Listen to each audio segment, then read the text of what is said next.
Praise the lord. చిన్న మాట. పరిశుద్ధ గ్రంథంలో 62వ కీర్తన మొదటి భాగంలో కొన్ని మాటలు ఇలాగ రాయబడి ఉంటాయి.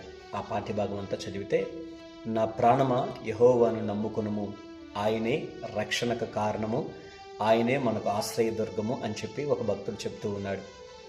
అసలు నమ్మకం అంటే ఏంటి అంటే, ఫర్ ఎగ్జాంపుల్, ఒక తండ్రి తన బిడ్డను పైకి ఎగరేస్తూ ఉంటాడు. ఆ బిడ్డ నవ్వుతూ ఉంటుంది. కానీ భయపడాల్సినటువంటి బిడ్డ నవ్వుతూ ఉంటుంది. గల కారణం ఏంటి అంటే, తన తండ్రి ఏదో ఒక రీతిగా నన్ను పట్టుకుంటాడు అనే గొప్ప నమ్మకం.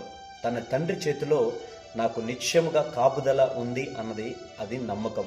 సో ఈ భక్తుడు కూడా 62వ అధ్యాయంలో రాయబడినటువంటి ఈ యొక్క కీర్తనలో కూడా భక్తుడు అంటాడు, ఇదిగో నాకు యెహోవా మీద నమ్మకం ఉంది, ఆయనే నాకు రక్షణకర్త, ఆయనే నాకు ఆశ్రయదుర్గం. My dear sister and my dear brother, ఒక చిన్న మాట. నీ జీవితంలో ఎవరిని నమ్ముతున్నావో నమ్మలేదో అది ప్రక్కన పెడితే, యెహోవాను మాత్రం ఖచ్చితంగా నమ్మమని ప్రభుపేట మనవి చేస్తూ ఉన్నాను. పరిశుద్ధ గ్రంథం తెలియజేస్తుంది, మనుష్యులను నమ్ముట కంటే, రాజులను నమ్ముట కంటే యెహోవాను ఆశ్రయించుట శ్రేష్టకరం. సో దేవునిపైన నమ్మకం ఉంచి నీవు కానీ నడవగలిగితే, దేవునిపైన నమ్మకం ఉంచి నీవు కానీ కార్యం చేయగలిగితే నిత్యముగా నీవు ఆశీర్వాదం చూస్తావు. దేవుని మీద కానీ నమ్మకం పెట్టి నువ్వు ఏ పని అయినా చేయగలిగితే ఆ పనిలో నిత్యముగా సక్సెస్ని చూస్తావు.